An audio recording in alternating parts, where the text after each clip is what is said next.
Eu queria conversar com vocês um tema que eu tenho pensado já há algum tempo tratar, né, em nosso canal, que é sobre política pública para drogas no Brasil.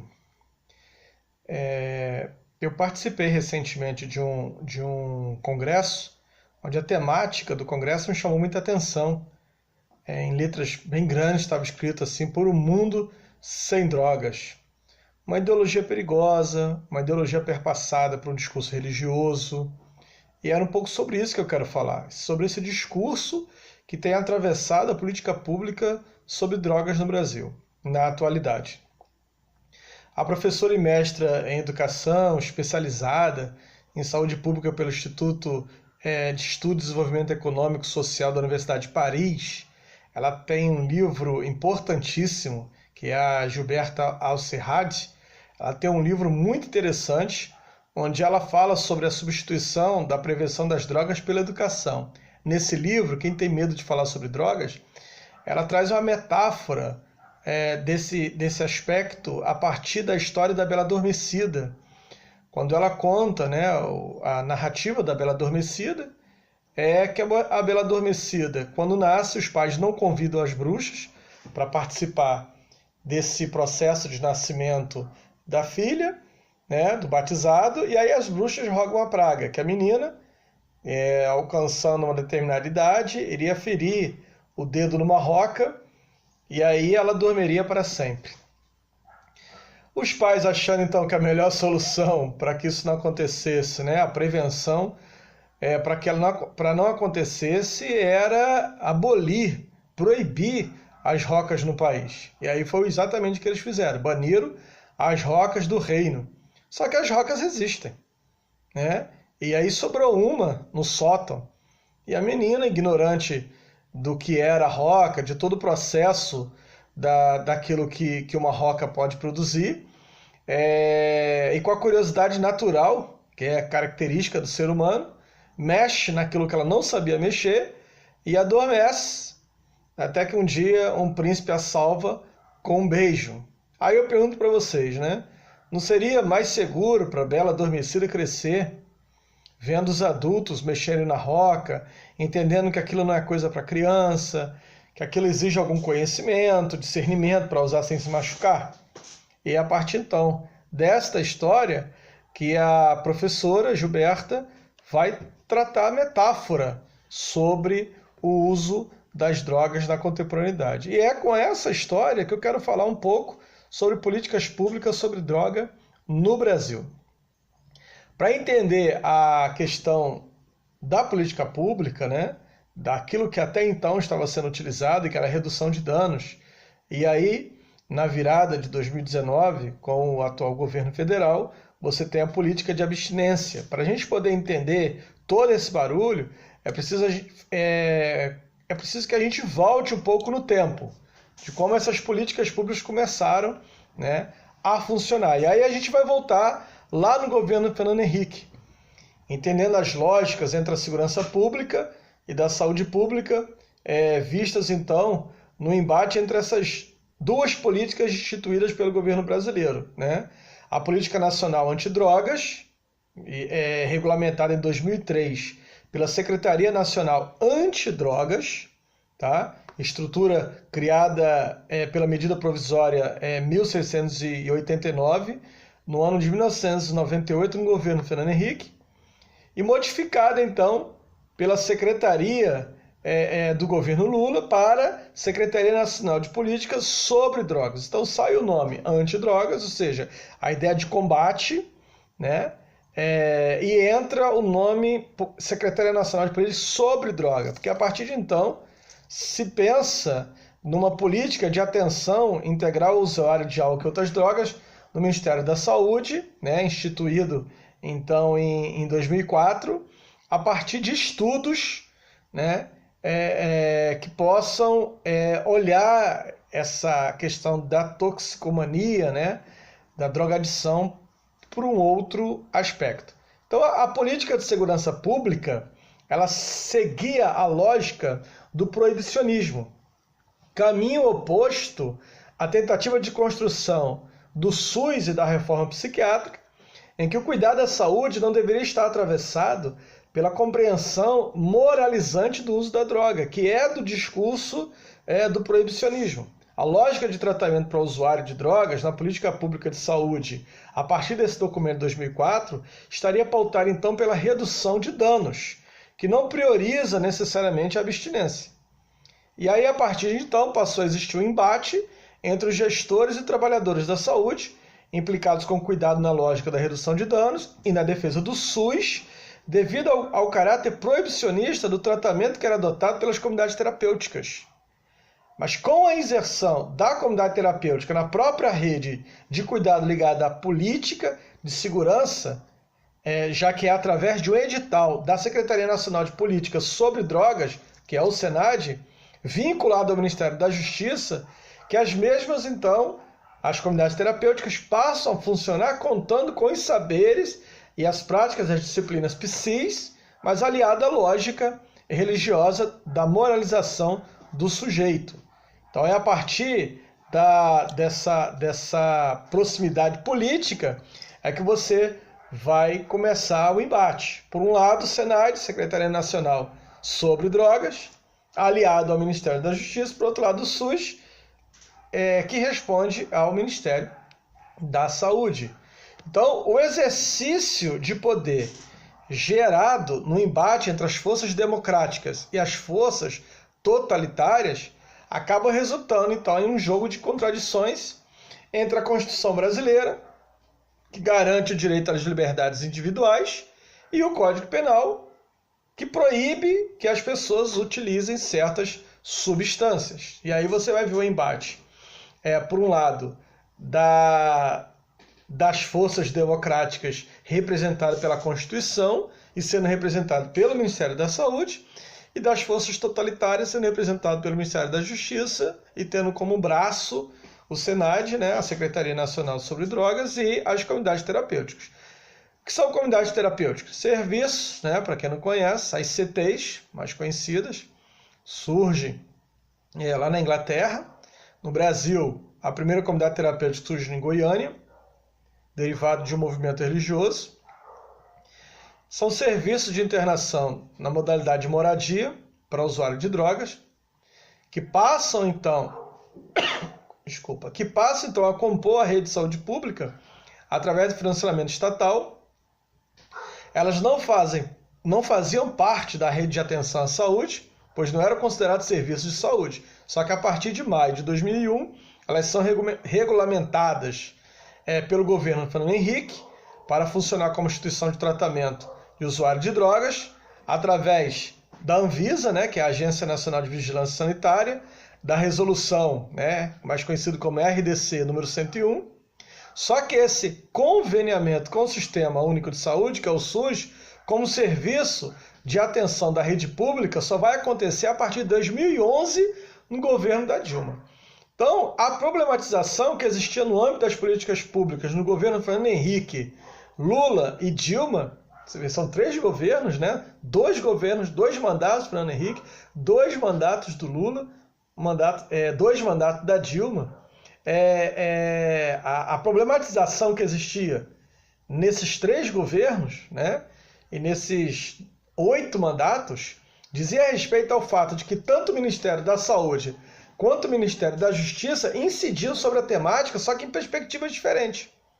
De um lado, o Ministério da Saúde indicando a redução de danos, como diretriz para a política de álcools e outras drogas, e, por outro lado, o Ministério da Justiça, através da Secretaria Nacional sobre Drogas, priorizando a internação, inclusive a internação de longa duração. E aí entrava em consonância com as comunidades terapêuticas numa perspectiva de abstinência.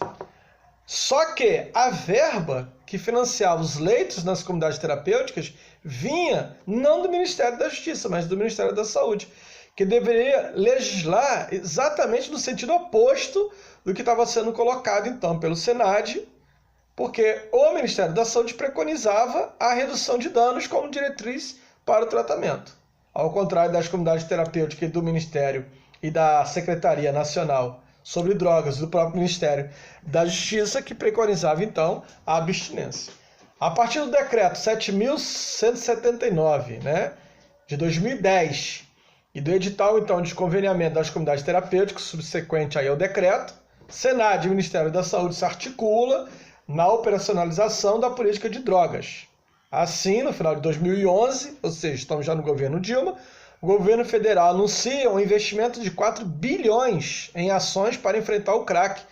Aquele ficou conhecido como o projeto crack, é possível vencer, do governo federal. Nessa época, eu era subcoordenador de um projeto terapêutico, né? De um projeto que estava aliado ao RAS, né? A rede, que era o CAPS 3. E aí depois foi aberto o projeto CARE, Centro de Acolhimento Regionalizado de Álcool e Outras Drogas, para dar suporte ao CAPS 3 para aqueles casos mais emblemáticos. E aí eu fui subcoordenador do CARE por 8 anos. Né? Funcionou durante 8 anos. Eu fui do início até o fim, tive o privilégio, então, de ser, até então, né, um único psicanalista de formação leiga, ou seja, não sendo psicólogo, a atuar dentro de um espaço como esse, né, dentro de um CARE, e ter o privilégio também, a partir do meu próprio comprometimento com o projeto, de me tornar o subcoordenador do mesmo, conhecendo aí amigos maravilhosos que atuaram ao meu lado, como o psicólogo Valdemir, né? Hoje coordenador de um projeto parecido ali em Guapimirim, né? Conheci ali meu amigo Edson, que trabalha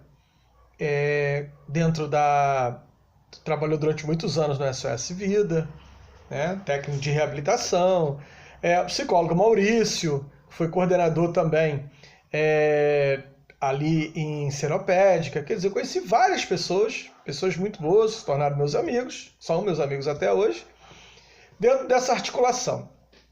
Então, a partir desse investimento de 4 bilhões em ações de enfrentamento ao crack, e aí com o surgimento da criação de mais de 2.000 leitos, se eu não me engano, 2.400 e poucos leitos, para internação de usuário de droga, e a possibilidade da abertura, então, de 2.500 vagas em comunidades terapêuticas. Nessa época também eu participei da RDC, né, que legislava em relação à regulamentação dessas comunidades terapêuticas, junto ao Conselho sobre Drogas do Estado do Rio de Janeiro, ainda no governo do Sérgio Cabral, do Eduardo Paes. Então, o plano contava ainda com uma capacitação intitulada Fé na Recuperação. Eu fiz essa capacitação pelo Senad, né? Que era a faculdade, então, de São Paulo, né? Subsidiado pela Faculdade de São Paulo, junto com o Ronaldo Laranjeiras, que era uma capacitação voltada para lideranças religiosas, através de um curso promovido pelo Senad, estabelecendo assim, formalmente, o papel das instituições religiosas na execução da política nacional proposta pelo Senad. Depois outros cursos de capacitação vieram, né? Cursos de capacitação para o pessoal que atuava dentro do CARE, né? Como era o meu caso. Esses cursos foram feitos depois foi formada a secretaria, eu tive o privilégio também de participar da formação da própria secretaria, ao lado do secretário Felipe, né? A CEPREDEC, Secretaria de Prevenção à Dependência Química, né? De Tratamento e Prevenção à Dependência Química, no Rio de Janeiro, que se desvinculou, então, da Secretaria de Ação Social, se tornando uma secretaria própria dentro dessa temática, né? Então, participei bastante desse processo. Então, como a gente pode perceber aqui, a aproximação das comunidades terapêuticas com o governo federal não é algo inédito do governo Bolsonaro. A gente vê que é algo que já surge lá no governo Fernando Henrique, passando por um processo junto com o governo do Lula e chegando na Dilma, a partir, então, da RDC, sendo regulamentado e fazendo parte da rede. É claro que todo esse processo muito questionado pelo Ministério da Saúde, mas isso aconteceu. Agora, o que está acontecendo todo esse alarido, né, toda essa polêmica, que a gente pode chamar de ineditismo, não está na aproximação das comunidades terapêuticas, mas está em acabar com a problematização que havia entre o Ministério da Saúde e o Ministério da Justiça. Que problematização era essa? O Ministério da Saúde preconizando a RD, né, a redução de danos, e o Ministério da Justiça preconizando aí a abstinência. Então, no dia 11 de abril desse ano, 2019, a Presidência da República assina o decreto 9.761, que aprova o PNAD, né, que é a Política Nacional sobre Drogas, cujo aí o primeiro pressuposto era buscar incessantemente atingir o ideal de construção de uma sociedade protegida do uso de drogas lícitas e ilícitas e da dependência de tais drogas. A nova PNAD é resultado aí de uma série de movimentações do campo da contra-reforma psiquiátrica proibicionista. Através deste decreto, vai ser extinguida, então, a Política Nacional de Redução de Danos, e aí entra a abstinência como única política pública para os usuários, reafirmando, assim, a prioridade das comunidades terapêuticas e aí incentivando o retorno à lógica manicomial. Então, toda essa polêmica se dá exatamente porque o decreto impõe ao Ministério da Saúde um retrocesso nas conquistas estabelecidas aí com a reforma psiquiátrica, né? A Lei 10.216 de 2001. Foi um marco na luta antimanicomial ao estabelecer a importância do respeito à dignidade humana das pessoas com transtornos mentais no Brasil. Vale lembrar que a dependência química até então era tratada como um transtorno mental, né? Os dependentes químicos eram internados em manicômios. Você tem aí históricos, né, de alcoolistas sendo tratados como loucos, né, dentro dos manicômios. E o próprio louco que era tratado sem dignidade alguma. Você pode pegar aí a história aí dos manicômios do Brasil, né? Tem até o livro que fala sobre Auschwitz brasileira, que vai falar sobre alguns manicômios, entre eles um manicômio em Minas Gerais, onde as situações eram totalmente precárias e desumanas, né? E aí essas pessoas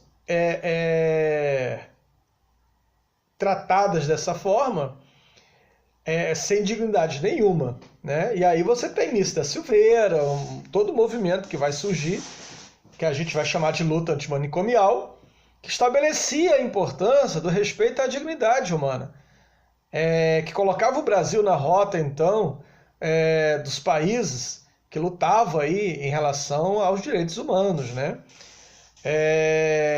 Colocava aí em proeminência a proeminência do discurso de saúde pública sobre isso. Então, com esse decreto, o Ministério da Saúde retrocede dentro de todas essas conquistas alcançadas, né?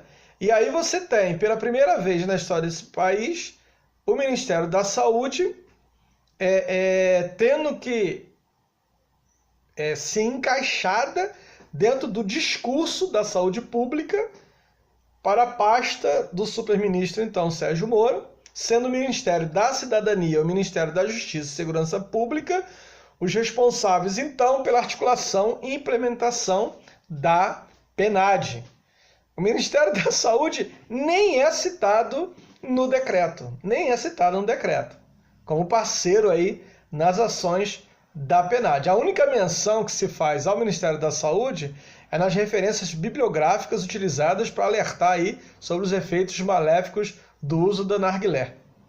Então, outro detalhe é que a nova titular da Coordenação de Saúde Mental, Álcool e Drogas do Ministério da Saúde, a médica, né, Maria Dilma Alves Teodoro, é membro da Associação Brasileira de Psiquiatria, a ABP, presidenta da Associação Psiquiátrica de Brasília, sendo que a própria ABP também integra o grupo de interesse que está representado nos cargos comissionados atuais do governo federal, que é a psiquiatria, a religiosidade e as comunidades terapêuticas. Então você vê que não é que a abstinência seja um modelo ruim, ao contrário, né? O que é ruim é ter a abstinência como o único caminho possível para o tratamento da dependência química, das toxicomanias.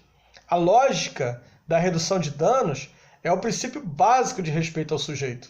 A sua condição, a sua autonomia preservada, direitos esses constitutivos, estão na Constituição, para que ele possa ressignificar a sua relação com a droga, né?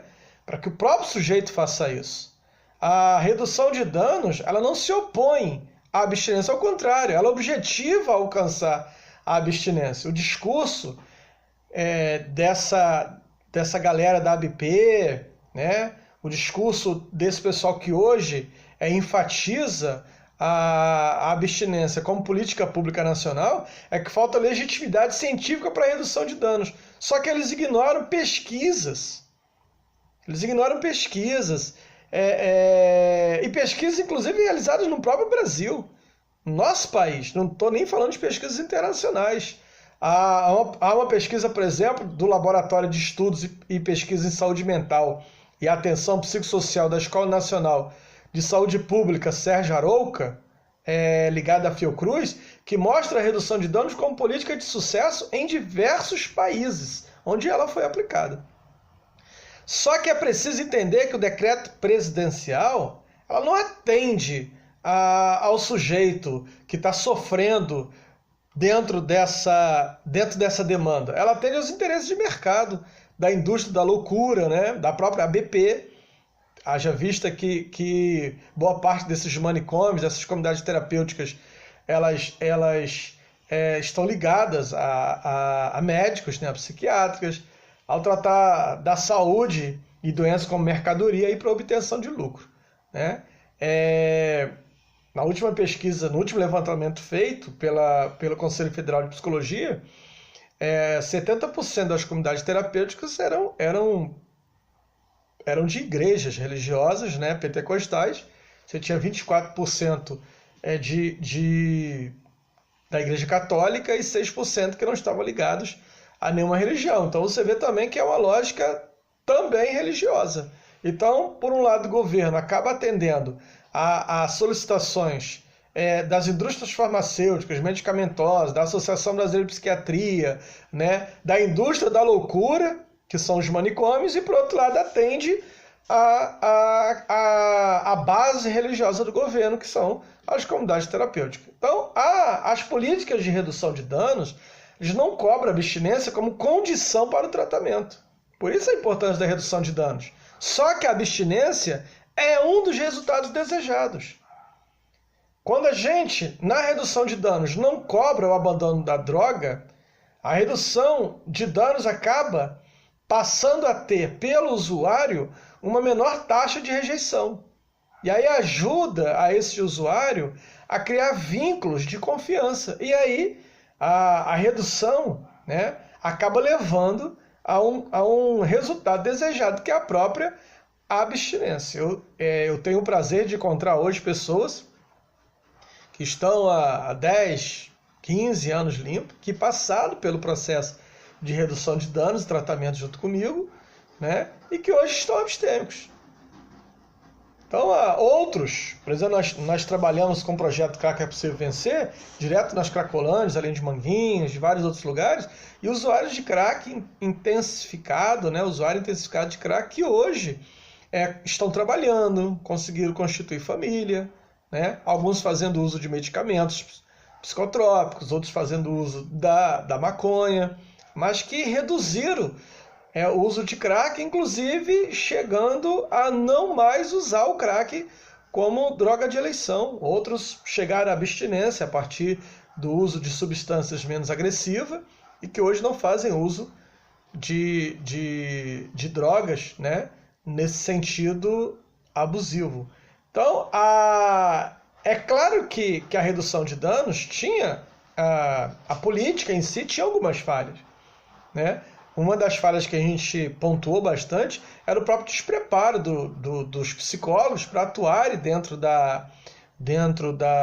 dos CAPS-ADs e dentro dos CARES, né, do Centro de Atendimento Psicossocial Álcool e Outras Drogas e do Centro de Acolhimento Regionalizado de Álcool e Outra Droga, haja vista que eles não passaram por um curso, eles não passaram por uma estrutura que os treinasse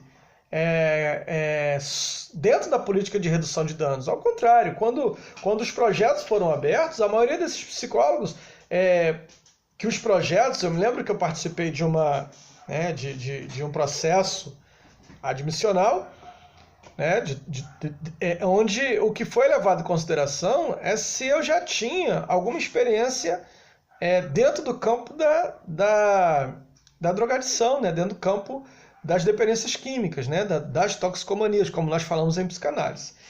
É claro que eu tinha já uma experiência por eu ter trabalhado durante um tempo, ter passado no CRIAD de Nova Iguaçu, né, no DEGASE, e aí o DEGASE ali, o CRIAD, tinha um projeto de atendimento aos adolescentes em conflito com a lei, só que um grupo específico na área de dependência química. Então, isso me deu uma experiência de trabalho ao lidar com esse público, né, da dependência química, embora ali o público específico era adolescente.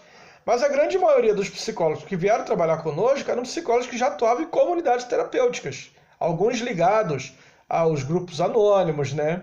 Alguns psicólogos, inclusive, ex-dependente químico, embora o próprio discurso nos grupos anônimos aqui não existe ex-dependente químico, né? É um dependente químico em recuperação, quase que uma condição eterna, né? O sujeito ele não sai dessa condição de dependência.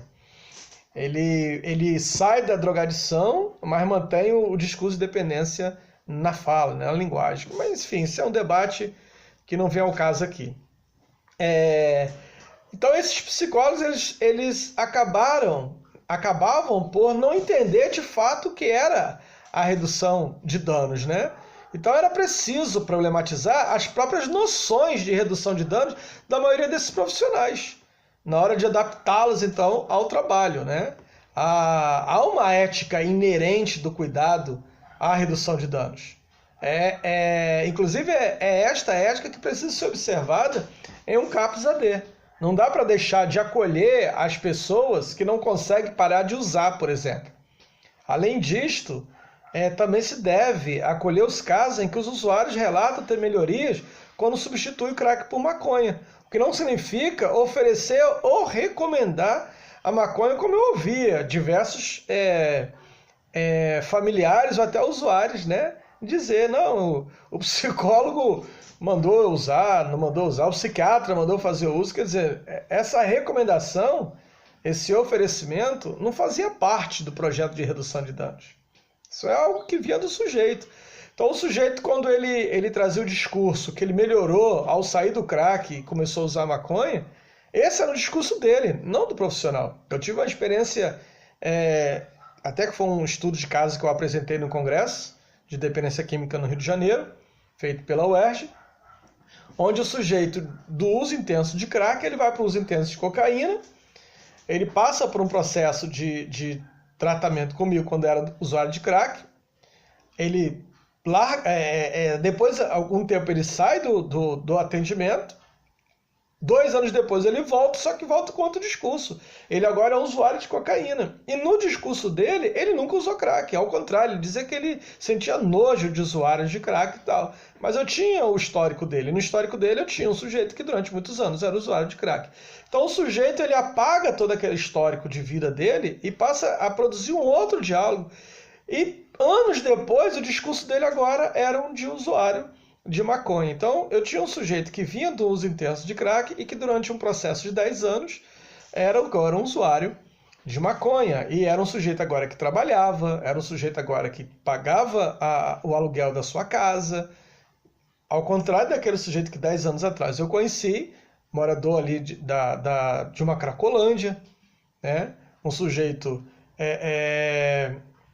totalmente desumanizado, né? Uma série de questões que fazem parte daquilo que é a própria Cracolândia. Eu vou falar um pouquinho sobre isso daqui a pouco, né? Então, a lógica era trabalhar a redução de danos, mas com o decreto da abstinência como política pública, é preciso retomar e rever a legislação da criação e funcionamento do próprio CAPS. Pois na portaria que rege o CAPS, que é a GM/MS 336 de 2002, um dos objetivos é garantir ao usuário a atenção, acolhimento livre de preconceitos, contemplar uma abordagem que não visa abstinência total como única meta viável e possível aos usuários de serviço. E assim a gente acaba tendo, na atualidade, uma problemática dentro da própria política de saúde. Aquela problemática que antes fazia parte do Ministério da Justiça, agora passa a fazer parte do Ministério da Saúde. E com essa política, a pergunta que se faz é: o que a gente faz com o CAPS? Se a política é pautada na abstinência, se a lógica agora não é mais a redução de danos, a lógica agora, o decreto agora de abstinência, o que a gente faz com o CAPS? Ou a gente não faz, ou não se faz mais nada, né? Então, como a gente percebe aqui, a toxicomania, ela atravessa diversos governos. Isso é um sinal de que as políticas, para essa questão, precisa pensar não só como problema de saúde, mas também como problema social. E aqui entra a questão do próprio crack, né? O mito que se tem em relação ao usuário de crack, de que a única possibilidade de tratar ele é internar. Só internação não basta. Aí a gente vê operações fracassadas em São Paulo, como por exemplo no governo Dória, que chegou a dizer que a Cracolândia estava extinta em São Paulo, e não está. Isso era um problema dele como prefeito, agora é um problema enquanto governador. Não está.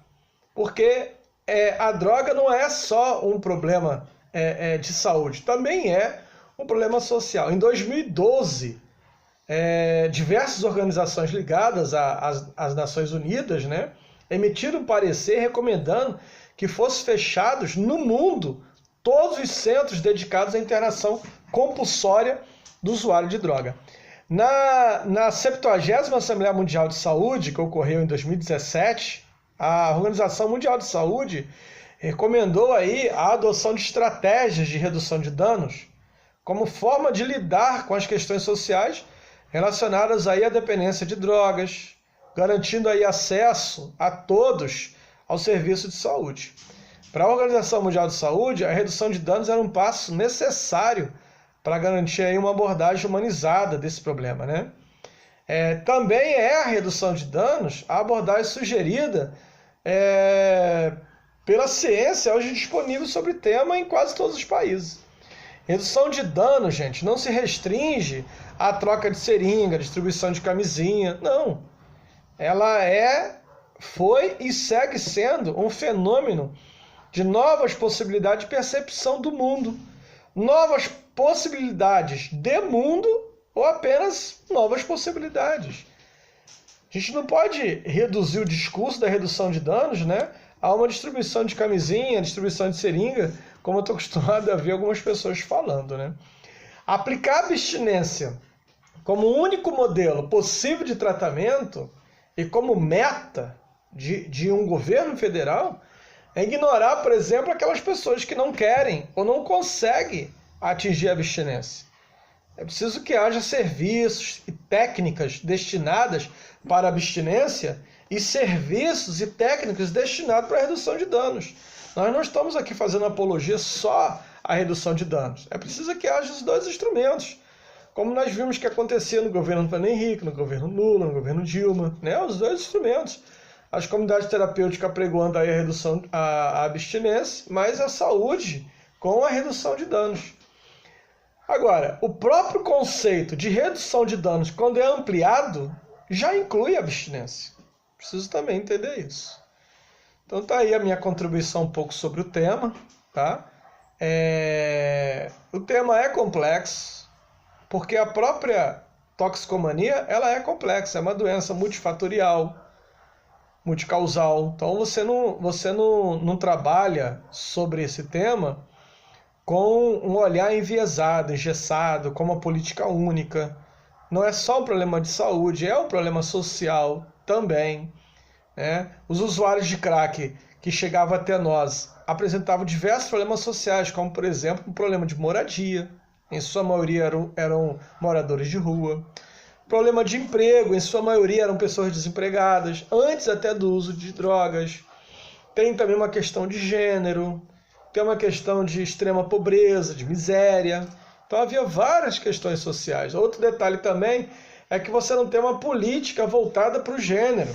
A mesma política que se aplica de tratamento ao homem em relação à dependência química é a mesma política que se aplica às mulheres. Só que essas políticas de tratamento ignoram que a mulher sangra, que a mulher tem oscilação hormonal, que os níveis, as taxas de recaída são muito maiores entre as mulheres do que os homens, que o nível de dependência química é muito mais intensa na mulher do que os homens, exatamente pelas questões da oscilação hormonal, exatamente por diversas questões, né?